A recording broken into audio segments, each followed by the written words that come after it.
안녕하십니까. 한국교회를 논하다 오늘 방송 진행을 맡은 리명성 목사입니다. 한국교회는 세대 교체가 한창입니다. 담임 목사가 은퇴하고 새로운 목회자가 바통을 이어받은 교회가 늘고 있습니다. 한국교회를 대표하는 지도자들이 역사의 뒤로 물러나면서 교계를 이끌어갈 차세대의 지도력이 새롭게 요청되는 중요한 시기입니다. 그래서 오늘 한국교회를 논하다에서는 새롭게 담임 목사로 부임하신 목회자들을 모시고 앞으로의 목회 방향과 계획을 들어보면서 건강하고 영향력 있는 교회를 만들기 위해 한국교회가 나아갈 길은 무엇인지를 함께 논의해 보고자 합니다. 오늘 말씀 나누실 분들을 소개하겠습니다. 먼저 영락교회 김은성 목사님 나오셨습니다. 반갑습니다. 네, 반갑습니다. 소망교회의 김경진 목사님 자리를 함께 하셨습니다. 안녕하세요. 네, 감사합니다. 또 세문안교회 이상학 목사님 함께 하셨습니다. 안녕하십니까. 네, 반갑습니다. 감사합니다. 네, 오늘 모신 이 세 분이 섬기고 계신 교회들은 우리 예장 통합의 대표적인 교회라고 할 수 있겠습니다. 지난해와 올해 시기는 조금씩 다르시겠지만은 세 분 모두 새롭게 취임하셨습니다. 먼저 소감을 들어보고 싶습니다. 우선 김은성 목사님, 고 황정진 목사님이 세우신 영락교회, 우리 한국교회 고향집과 같은 교회이지요. 워낙 역사가 깊은 그런 교회다 보니까 아마 청빙 요청을 받으셨을 때 결정하는데 무척 신중하셨으리라고 생각이 됩니다. 교회 소개도 간단히 해주시고 이철신 목사님의 뒤를 이어서 교회를 담임하게 된 소감도 함께 들려주시면 좋겠습니다. 네. 방금 전에 림 목사님 말씀하신 것처럼 영락교회는 1945년 해방되고 나서 몇 달 후에 한경진 목사님께서 이제 세우신 교회입니다. 원래는 배단위 전도교회라는 이름으로 시작을 했고, 그때 벌써 이제 북한 땅에는 소련의 지원을 받는 김일성 세력이 들어와서 기독교인들을 힘들게 하고 있었기 때문에 아직 전쟁 전이지만 많은 분들이 그때는 38선이라고 그랬죠. 많이 이제 남쪽으로 내려오면서 이제 성도들이 모여서 생성된 그런 교회입니다. 그래서 어떻게 보면은 그 태동 자체가 우리나라 근대 역사의 아픔에서부터 시작이 된 교회라고 이제 말할 수가 있고, 그러다 보니까 또 전쟁 전후의 모임분들로 인해서 급성장을 했다고 할 수도 있겠습니다. 6.25 전쟁이 발생한 날이 그 6월 25일이 주일이죠. 제가 그날 주보를 가지고 있는데 영락교회는 그날 6월 25일 주보에 출석이 벌써 4,000명 되었던 교회고, 그 이후에 전후에 어려운 사회 속에서 여러 복지 사역을 비롯한 또 한 목사님의 그 민족 복음화에 대한 열망, 이런 것들이 다 연결되면서 이제 오늘까지 왔습니다. 그래 이제 청빙을 이제 받으면서 왜라고 하는 질문을 많이 했습니다. 우선 첫째는 자격이 없는데 왜? 그다음에 할 일이 많을 텐데 왜? 이런 여러 가지 왜라는 질문을 하면서 왔는데 아직도 그 질문은 계속하고 있고, 또 하나님께서 그에 대한 대답은 이제 사역을 하는 도중에 조금씩 알려주시지 않겠나 생각을 하면서, 그 요셉이 17살쯤에 이제 꿈들을 꾸지 않았습니까? 그리고는 팔려갔는데 하나님께서 그 꿈을 왜 꾸게 해주셨는지 해답을 얻은 건 30살에 총리 됐을 때 해답을 얻지 않았습니까?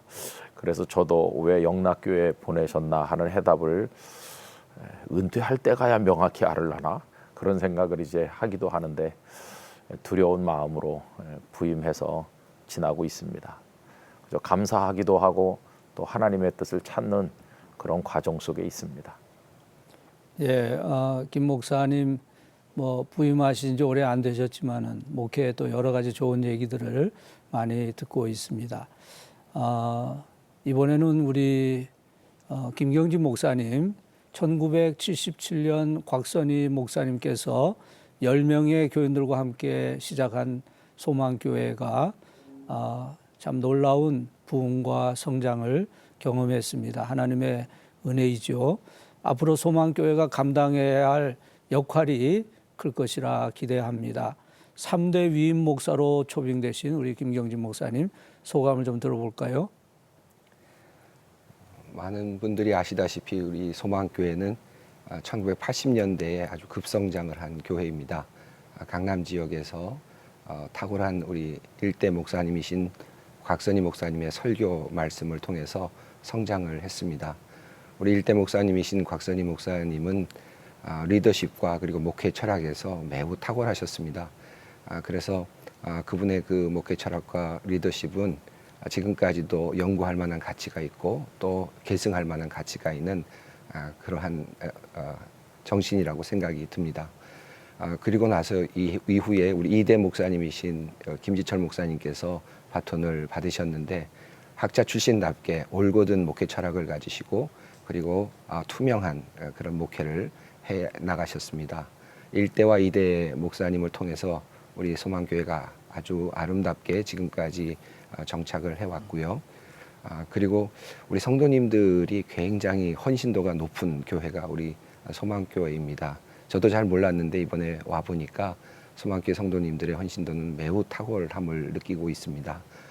이와 같은 교회에서 제가 이제 3대 목사로 취임을 하게 되어서 굉장히 큰 영광이기도 하고 또한 큰 부담이기도 합니다. 이제 앞으로 제가 어떻게 해야 될지는 저도 잘 모르겠습니다.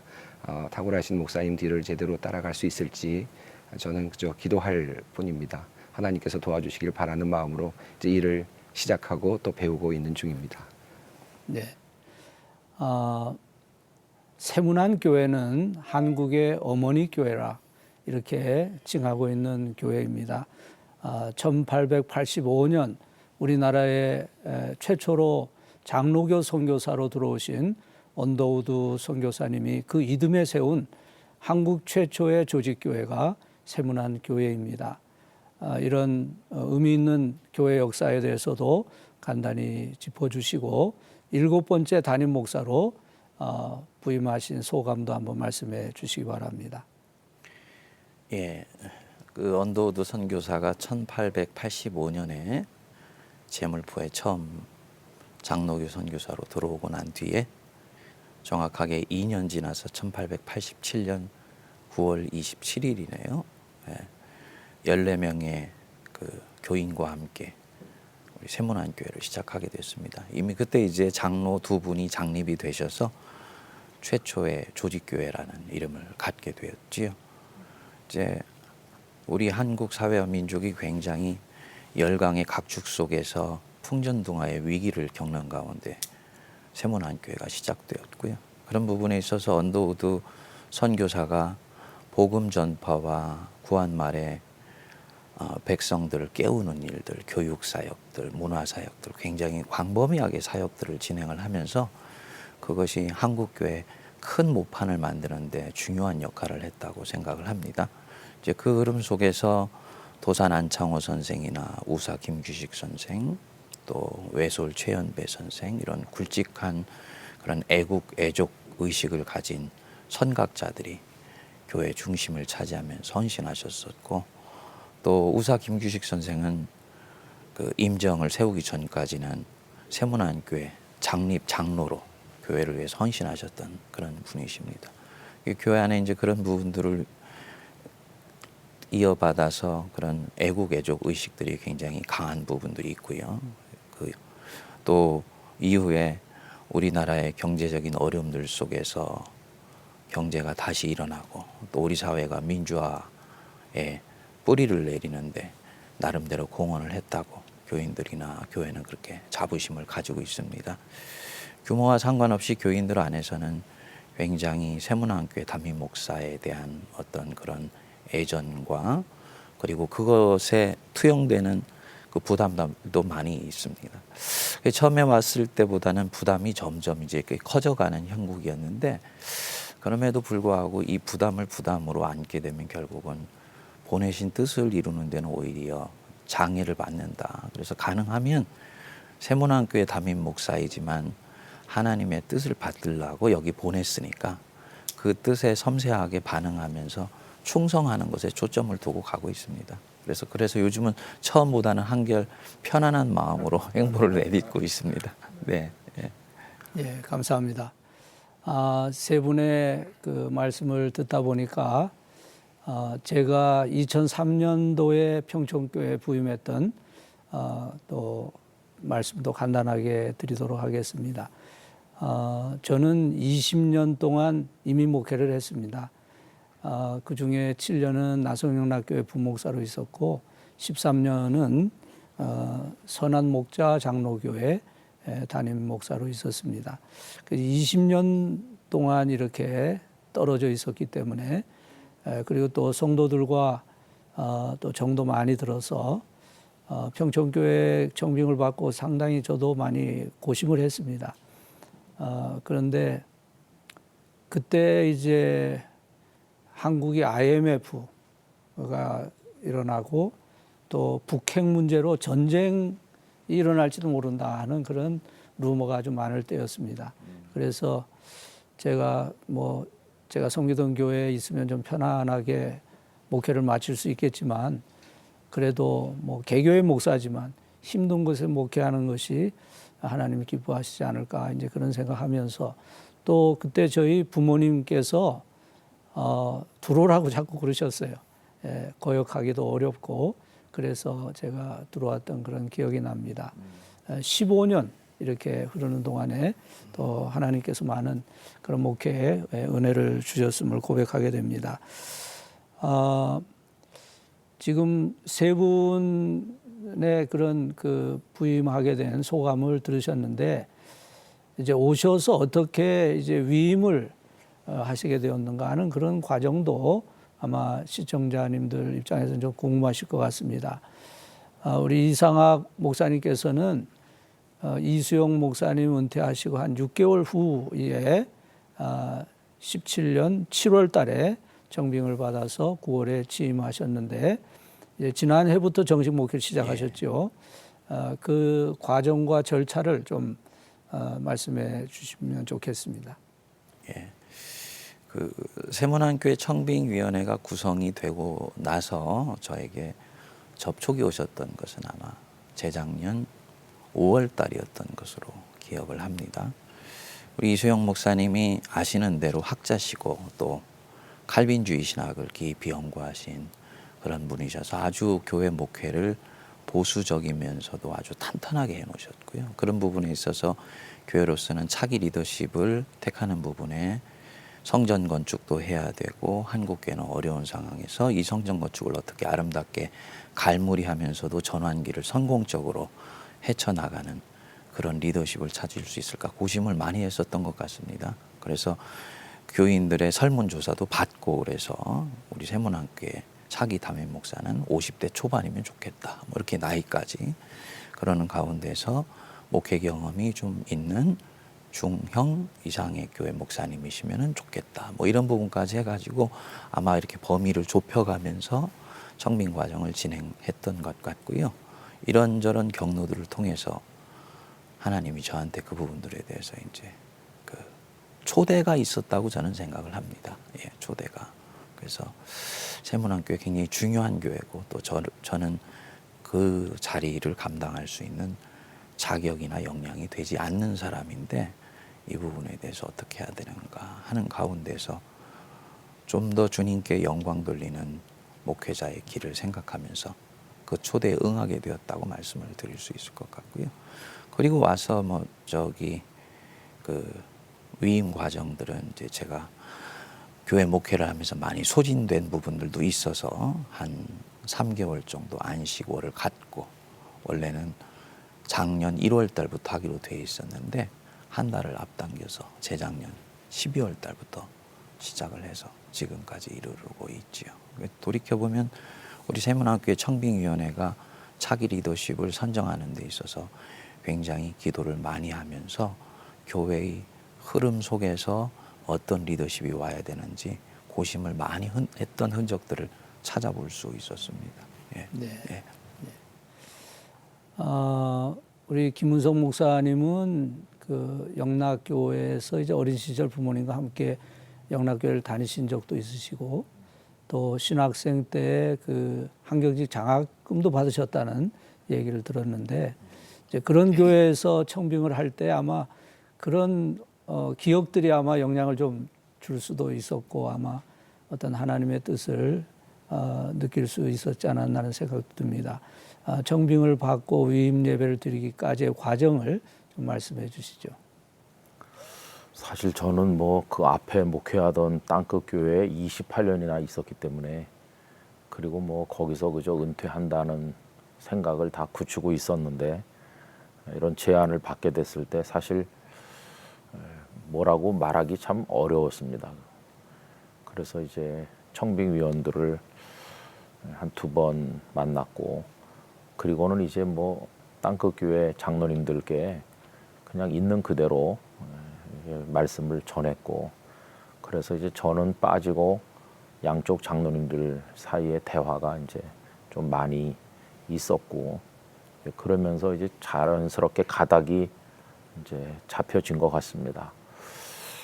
그리고 이제 제일 우려됐던 것은 28년 동안 목회하다가 떠나면은 이제 그 교회는 누가 와서 목회하나 그게 사실은 어려운데 장로님들께서 후임 목사님을 한 분 정해주고 가시라 이렇게 저한테 말씀하셨는데 뭐 저도 이런 일이 있을 줄 몰랐고 아무도 염두에 둔 분이 없었고 하나님께서 저도 모르는 어떤 분을 천거하시면서 그래서 제가 그쪽 교회 마지막 설교하고 그 다음 주일날 영락교회 바로 설교를 시작했는데 그분은 또 그 땅끝 교회에 와서 그날부터 설교를 시작했기 때문에 양쪽 두 교회가 다 한 주에 공백 없이 톱니바퀴 맞아서 다 돌아가듯이 그렇게 됐습니다.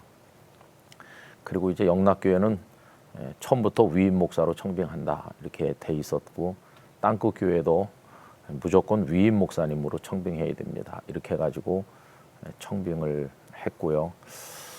제가 이제 부임한 다음 주에 이철신 목사님께서 이제 원로 추대를 받으시고 바로 그 다음 주엔 제가 위임식을 거행을 했는데 그때 땅끝 교회 성도들이 많이 오셔서 함께 해주셨고 또 그 땅끝 교회에 오신 목사님 위임하시는 날 영락교회 성도들이 또 많이 가셔서 또 축하를 해주셨고 그래서 두 교회가 이렇게 섭섭하지 않게 자매 교회가 된 것 같이 또 영락교회 성도들 부산 가면 땅끝 교회 평일날이라도 가서 사진 한 장 찍고 오고 또 거기 성도들 서울 오면 영락교회 와서 예배 드리고 이제 이상하게 이렇게 교제가 잘 되는 중에 있습니다. 그래서 이제 그런 전 과정을 보면서 하나님께서 다 맞춰 가시는구나 그런 생각이 들고 그런 과정을 통해 위로를 많이 받았어요. 왜냐하면 만약에 이제 어떤 사람이 이걸 지원해서 뭐 억지로 하는 거라면 목회 미래에 대한 불안감이 클 텐데 하나님께서 이렇게 하신다고 하는 걸 느끼니까 앞으로 사역의 미래도 하나님의 계획 속에 다 있다. 나는 그냥 순종하면 열매는 하나님께서 거두실 거다. 이렇게 생각하니까 아주 편안해졌습니다. 그런 과정을 통해서 감사할 뿐이죠. 네. 그 중간에 이제 뭐 한 주도 공백이 없이 이렇게 원활하게 잘 진행된 그런 과정을 말씀하셨습니다. 소망교회는 김지철 목사님의 그 은퇴를 앞두고 미리 청빙위원회가 구성이 되어서 진행을 하면서 목회 선교 과정을 아주 원활하게 잘 진행했다는 그런 평을 받았습니다.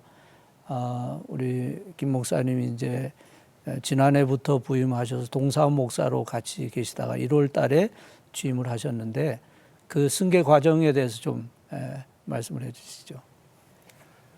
제가 소망교회 담임 목사가 된 것은 제가 생각할 때는 기적이라고 생각이 듭니다. 왜냐하면 저는 한 번도 사실은 제대로 그런 생각을 해보지 않았기 때문이었는데요. 제가 위임식 때도 그런 이야기를 했었습니다만은 만약에 소망교회 담임 목사님 자격 있는 분을 능력별로 줄 세워 놓는다면 아마 제가 저 문 바깥에까지 가도 아마 없을 것 같다고 제가 그런 이야기를 드렸습니다. 그런데 하나님께서 저에게는 또 저 나름대로 하나님께서 여러 가지 방식으로, 방법으로, 꿈으로, 그리고 여러 가지 또 인도하심을 보여주셨습니다. 그래서 저 나름대로 또 조금씩 준비시켜 주시는 과정이 있었던 것 같은데, 그것은 사실은 청빙위원회가 저를 어느 정도 이렇게 압축해 나가는 과정이었던 것 같습니다. 근데 그때는 사실은 청빙위원회가 저를 압축하고 있다는 사실을 전혀 알고 있지 않을 때였는데, 하나님께서 저를 또 이렇게 따로 준비시켜 주시는 과정이 있었습니다. 한 예를 들면 저희 아버님 꿈을, 돌아가신 아버님 꿈을 꿨는데, 저희 아버님께서 꿈에 나타나셔서 제가 아주 아끼던 나무, 수십 년 동안 키워왔던 나무를 베어버리셨어요. 그래서 그 밑동을 붙잡고 막 울면서 아버님께 왜 제 이 나무를 베버렸느냐고 이렇게 막 울고 있는데, 저희 아버님께서 다른 뜰에 나무들이 많은데 왜 우느냐고 이렇게 말씀하시는 이제 꿈을 꾸고, 굉장히 제가 마음이 좀 산란해졌던 적이 있었습니다. 그 이후에 뭐 여러 가지 또 다른 사건들이 있으면서 저의 마음을 전혀 생각지 못했던 곳에서 저를 이렇게 준비시켜 주시는 과정이 있었던 것 같고, 또 교회 쪽에서는 나름대로 굉장히 비밀스럽게, 사실은 저는 뭐 이력서를 내거나 어떤 뭐 지원 의사를 밝히거나 한 적이 전혀 없었습니다. 근데 교회에서 여러 가지 통로로 아마 후보자들을 수집하셨던 것 같습니다.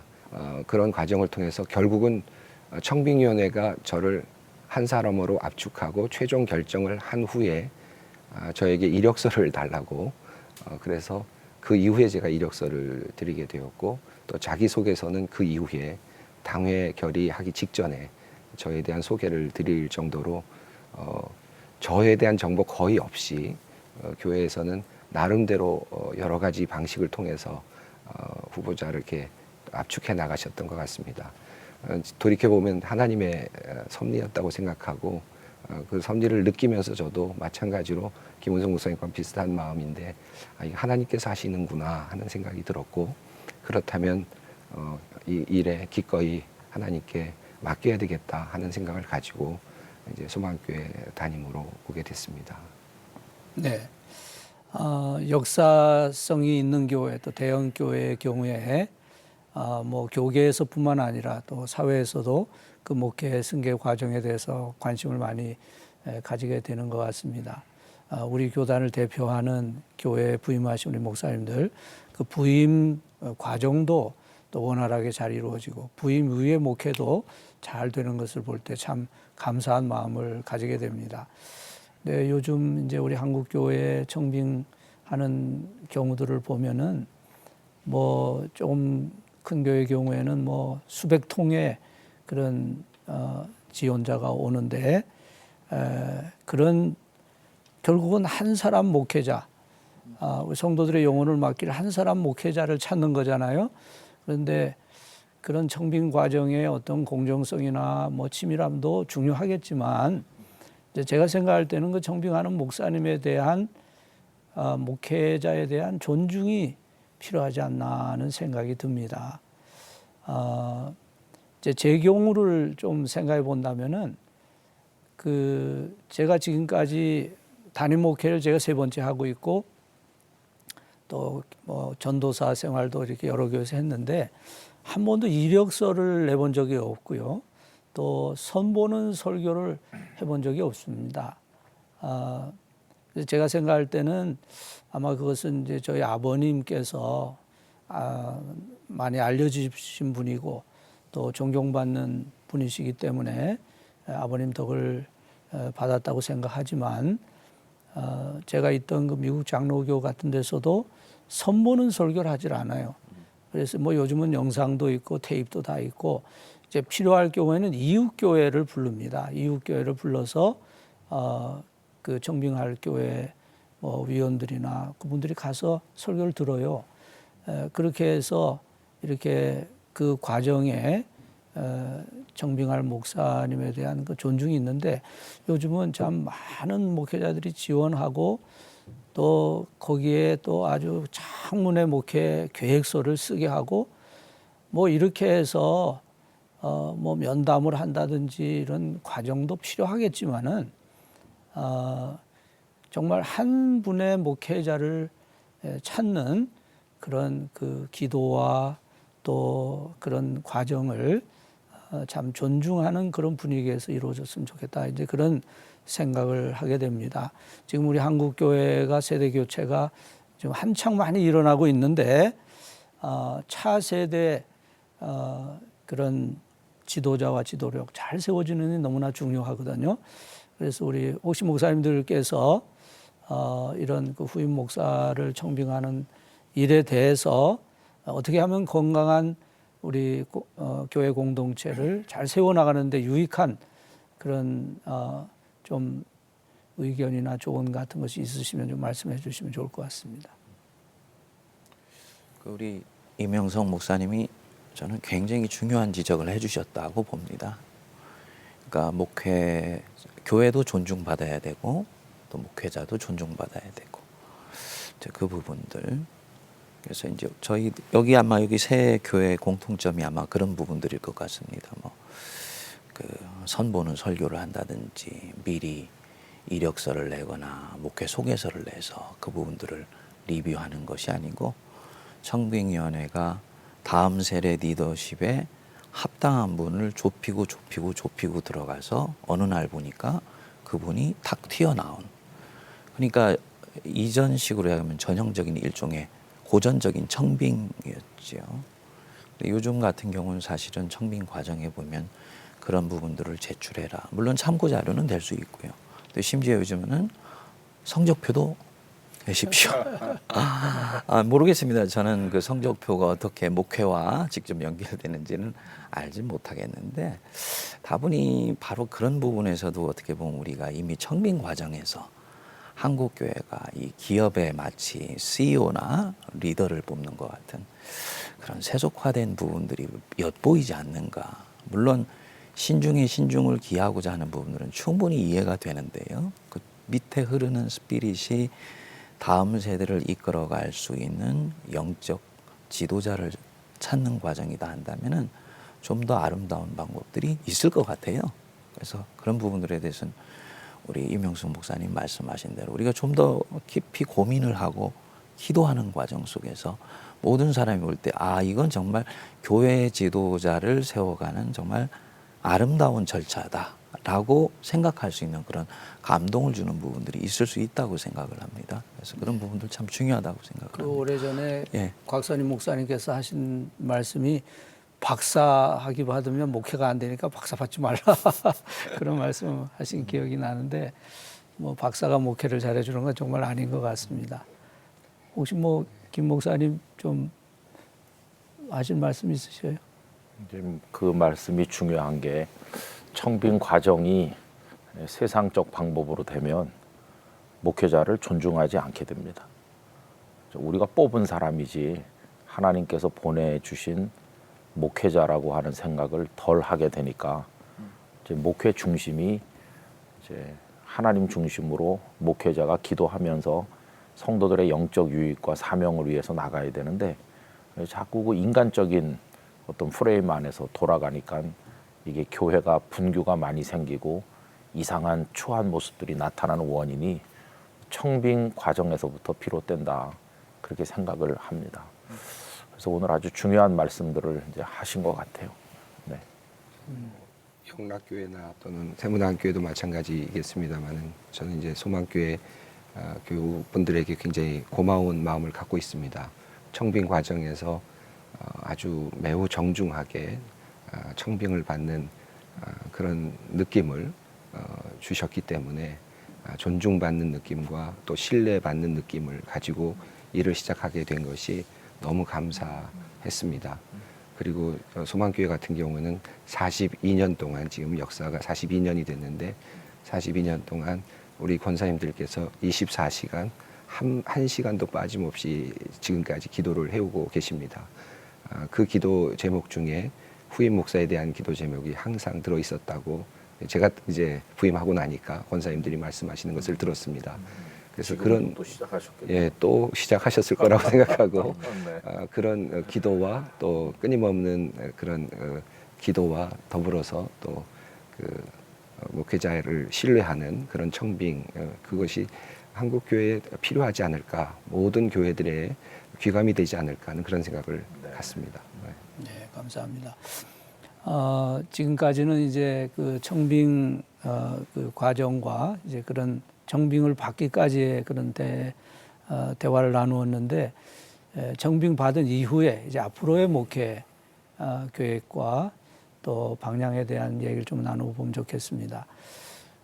영락교회는 한국 사회의 근대화 과정에서 또 한국 교회 성장기에서 하나의 뭐 교회 기준이 되는 교회라, 그런 상징성을 가진 교회인데, 우리 김은성 목사님 앞으로의 목회를 어떻게 생각하고 계획하시는지 좀 말씀해 주시죠.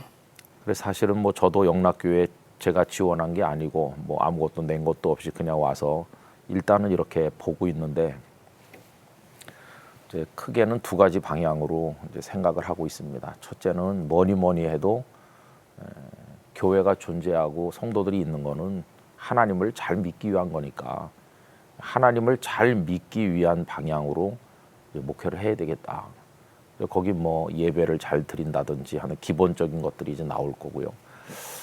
그거 외에 그 다음에는 영락교회가 한국교회 안에서 감당했었던, 그리고 앞으로도 감당해야 될 어떤 몫이 있다고 생각하고, 이제 그걸 어떻게 우리가 감당해낼 수 있을 것인지, 거기에는 끊임없는 어떤 새로운 연구도 도전도 필요한 것 같습니다. 옛날에는 이런 걸 했는데 이제 지금도 그걸 계속해야 되느냐 하는 거는 시대 변화 속에서 다시 물어야 될 질문이니까, 이제는 좀 새로운 방식으로 한국 사회 내지는 한국 교회를 위해서 할 일이 있을 거다. 그거를 찾아내기 위한 노력을 하려고 생각을 하고 있고, 그래서 그 두 가지 이제 흐름으로 쭉 나가야 되는데, 기초는 성도들이 하나님을 잘 믿는 거라고 생각합니다. 그게 이제 밑바닥에 잘 깔리면 그 다음 일은 하나님께서 아주 순조롭게 또 저절로 되게 하실 것이다. 그런 생각을 하고, 그래서 그저 ABCD부터 하는 식으로 예배 준비를 열심히 하자. 그리고 또 기도 생활을 성도들과 함께 열심히 하자. 뭐 그런 식으로, 영어의 왕도가 없다는 식으로 이제 한 발자국 한 발자국 기초부터 그저 성실히 해보려고 노력을 하고 있습니다. 예, 우리 김경진 목사님, 소망교회라는 참 아주 중요한 그런 교회에 목회를 맡게 되셨는데, 이제 그동안 장신대에서 예배 설교학을 가르치셨고, 또 그 이전에 미국과 또 서울에서 목회 경험을 가지신 것으로 알고 있고요. 또 부친께서 구로동 교회를 개척하셔서 그 부친의 목회를 보고 자라난 것이 저는 목회의 아주 큰 자산이라고 생각을 합니다. 앞으로 우리 목사님 그 소망교회에서 어떤 목회를 생각하고 계신지 목회 계획을 좀 말씀해 주시죠. 저도 비록 이 큰 교회를 맡긴 했지만, 물론 목회 프로그램도 중요하고 여러 가지 중요한 것들이 있겠지만, 제일 중요한 것은 섬김과 또 저 자신의 인격을 닦아나가는 것, 이것이 굉장히 중요하다고 생각을 합니다. 청빙위원들께서 저를 청빙하신 다음에 저희 이제 수락하는 그런 말씀을 드려야 되는 그 자리에서 물으셨습니다. 저에게 어떤 목회를 하실 거냐고 저에게 물으셨어요.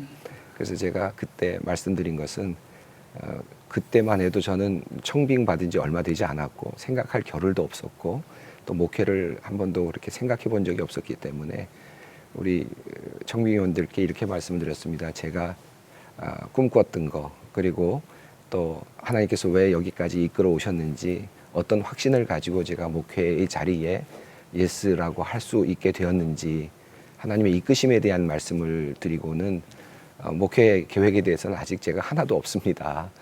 그러니까 이제 같이 장로님들과 우리 권사님들과 재직들과 함께 의논하면서 함께 찾아보겠습니다 라고 말씀을 드렸습니다. 그리고 이제 사실 부임한 지 6개월이 지금 되어 가는데요.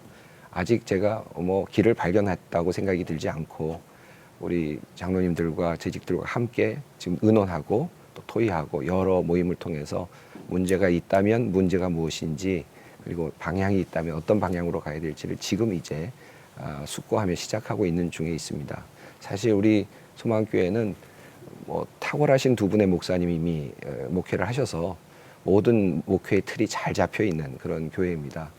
뭐 그냥 그대로 따라가고 뭐 다른 거 하나 바꾸지 않아도 충분히 교회가 잘 지속될 수 있는 그런 틀을 가지고 있습니다.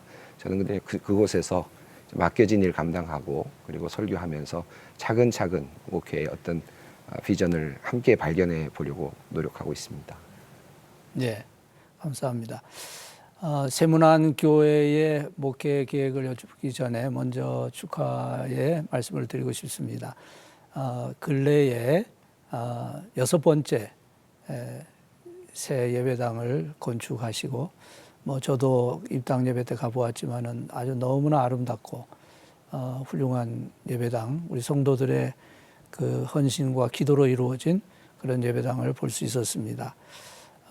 우리 목사님 이렇게 130여 년의 역사를 가진 한국의 어머니 교회 세문안 교회를 맡으시면서 생각하고 계신 목회의 어떤 계획이나 구상들을 좀 말씀해 주시죠.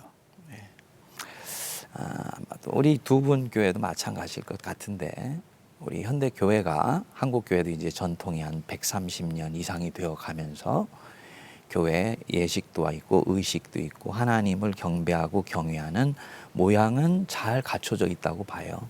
그런데 정말 거기에 참여하는 분들이 정말 하나님을 경험하고 있는가? 오히려 우리가 하나님을 잃어버린 것은 아닌가? 그래서 성경에 얘기한 대로 입술로는 하나님께 가깝지만 마음은 하나님께로 멀어져 있는 것이 오늘날 한국교회 현상이고 내가 섬기는 교회에서도 부분적으로 혹은 전면적으로 일어나는 부분들이 아닌가 이런 질문들을 같이 가지고 있습니다. 물론 우리 세문안 교회는 굉장히 그 말씀 생활과 삶이 일치되고 또 일치하려고 굉장히 묻어내 애를 쓰는 교회입니다. 그런 부분에서는 굉장히 자부심을 갖고 있고요.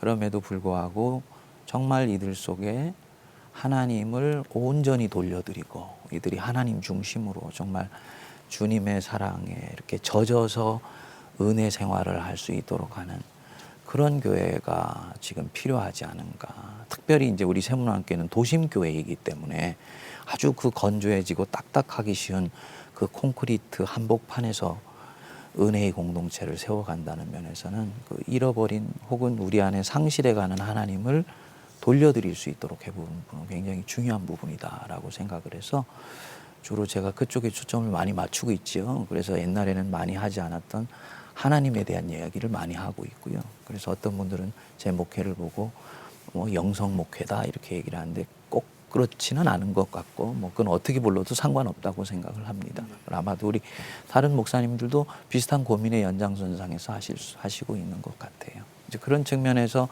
좀 더 세문안교회가 이때까지 굵직굵직한 시대와 역사에 부르심에 응답하는 사역들을 많이 해오면서 자연히 한쪽에서 조금 더 보완해야 되는 정말 한 영혼에 대한 관심, 목양에 대한 본격적인 관심들 이런 것들을 좀 더 많이 관심을 가지면서 프레임을 만들어 가려고 저도 지금 그렇게 하고 있는 중입니다. 네. 네. 세 분 이야기를 들으면서 하나님이 이렇게 준비된 목회자들을 하나님이 준비시켜서 또 세우신다 하는 생각을 하게 됩니다. 제 경우를 좀 생각해 보아도 제가 이제 3번째 담임 목회를 하고 있는데 제가 느끼는 것은 그 한 단계 한 단계 하나님께서 저를 준비시켜서 그 다음 목회로 인도하셨다. 이제 그런 생각을 하게 됩니다. 제가 처음 목회했을 때는 그 학교 안에 있는 교회였는데 뭐 1년 반밖에 안 되는 짧은 기간이었지만은 뭐 아주 굉장히 열심히 해서 제가 비형 간염이 걸릴 정도로 그래서 교회가 좀 성장했지만은 또 성장통을 앓게 되더라고요. 그래서 주인들이 이제 소외감을 느끼는. 그래서 제가 2번째 목회에서는 그 주인들하고 잘 지내야 되겠다. 그래서 이제 그 주인들을 많이 신경 쓰고 좋은 관계를 유지하기 위해서 힘썼더니 교회가 성장하면서도 그런 성장통이 별로 없이 성장할 수 있었습니다. 근데 이제 지금 저희 교회도 역시 이제 부임하기 전에 교회가 나누어진 그런 경험이 있는데 그런 이제 경우를 위해서 하나님이 저를 훈련을 시켜놓은 것 같아요. 그래서 그걸 잘 상처를 치유하고 좀 화목한 교회로 나갈 수 있지 않았는가 생각하는데 우리 목사님들도 뭐 목회 계획이 있느냐 없느냐가 중요한 것이 아니라 그동안의 목회를 통해서 정말 목회가 무엇인가 성도들을 온전히 세우고 교회를 온전한 교회, 거룩한 교회로 세우는 그런 마음과 그 준비가 돼 있기 때문에 이제 앞으로의 목회가 참 기대되는 그런 좋은 목회가 이루어질 것이라고 믿습니다. 끝으로 아직 미처 하지 못한 그런 말씀이 있거나 또 당부할 말씀이 있으시면 한 말씀씩 한번 해주실까요? 우리 김은성 목사님부터 한번 말씀해 주시죠. 네, 그죠. 뭐 목사는 아까 우리 림 목사님께서 말씀하신 것처럼 계속 하나님 인도하는 대로 또 훈련되면서 그 다음 단계로 나간다고 생각을 하고요. 저는 이 방송을 이제 보실 분들이 성도님들이시니까 우리 한국교회 성도님들께 우리 목사들을 위해서 기도 많이 해주십시오 하는 부탁을 드리고 싶습니다. 그게 가장 큰 사랑이 아닐까 그렇게 생각을 하고 또 저희들은 기도하면서 열심히 달려가도록 하겠습니다. 네, 감사합니다. 우리 김경진 목사님 말씀해 주시죠. 우리 목회자들에 대해서 말씀하셨으니까 제가 말씀드리고 싶은 것은 우리 성도님들을 제가 교회에서 만나면서 느낀 건데 우리 성도님들이 참으로 하나님을 사랑하는구나 하는 사실을 많이 깨닫게 되었고 또 교회를 많이 사랑하고 계신다는 사실을 깨닫게 되었습니다. 그런 성도님을 통해서 우리 한국교회가 지금까지 지탱되어 왔다라는 사실도 알게 되었습니다. 우리 성도님들께서 힘을 내시고 지금까지 잘 지켜오신 것처럼 우리 한국교회를 잘 지켜주셨으면 좋겠다 하는 말씀을 드리고 싶습니다. 네, 감사합니다. 이상학 목사님. 예, 오늘 같이 얘기 나누면서 감사했던 것 중에 하나는 목회자로서의 사명을 감당하는 것도 중요하지만 하나님 앞에서 우리 자신이 어떻게 서 있어야 되는가라는 부분들을 또 많이들 고백을 하신 것 같아요. 저는 그 부분들이 참 중요하다고 생각을 하고요. 특별히 이제 교회 규모가 크거나 혹은 상징성이 있는 교회인 경우는 역할에 대한 그 과중한 압박 때문에 자기 자신이 하나님 앞에 서 있는 부분 또 나의 나됨 그러니까 뭐 그 완고한 자아를 얘기하는 것이 아니고 하나님이 내게 주신 독특한 자기 맛이 있고 멋이 있지 않습니까? 그런 것들을 은혜 안에서 잘 녹이면서 교회를 섬길 때 오히려 그 교회가 생명력을 얻게 된다고 생각을 하는데요. 그런 부분에 있어서 좀 많이 생각을 해보게 되고 또 우리 아까 김 목사님이 우리 시청자들한테 기도 부탁을 드렸습니다만 저는 그런 부분에 있어서 목회자의 자기됨을 잘 지키면서 또한 교회를 섬길 수 있는 그런 그 조화와 균형의 미를 가질 수 있는 그런 목양을 할 수 있도록 좀 우리 한국교회 성도님들이 목회자들 위해서 많이 기도해 주셔야 되겠다. 우리 목회자들이 구석구석에 힘든 분들이 많이 있더라고요. 그래서 그런 부분에 있어서는 그런 분들한테 좀 격려와 함께 이 말씀을 드리고 싶습니다. 예. 예, 목회는 마라톤이라 하는 그런 말이 있죠. 저희 아버님 그런 말씀을 종종 하셨는데 목회가 마라톤이라 하는 말은 시작하는 것도 중요하지만은 끝까지 초심을 잃지 않고 달려나가는 게 중요하다. 그런 뜻인 것 같습니다. 우리 목사님들 참 한국교회에 아주 중요한 그런 상징성을 가진 그런 교회에 오셔서 지금부터 시작해서 앞으로의 목회에 끝까지 승리하는 그런 목회를 해주셔서 한국교회 많은 목회자들 또 많은 성도들에게 소망을 주는 그런 우리 목사님들 또 목회 되시기를 바랍니다. 여기까지 오늘 우리 한국교회 논하다 마치고 또 다음 시간에 계속해서 진행하도록 하겠습니다. 감사합니다. 이 프로그램은 CTS 방송가족의 사랑과 후원으로 제작되었습니다. 후원 전화 02-6333-1003번 ARS 060-800-1111번으로 전화 주세요.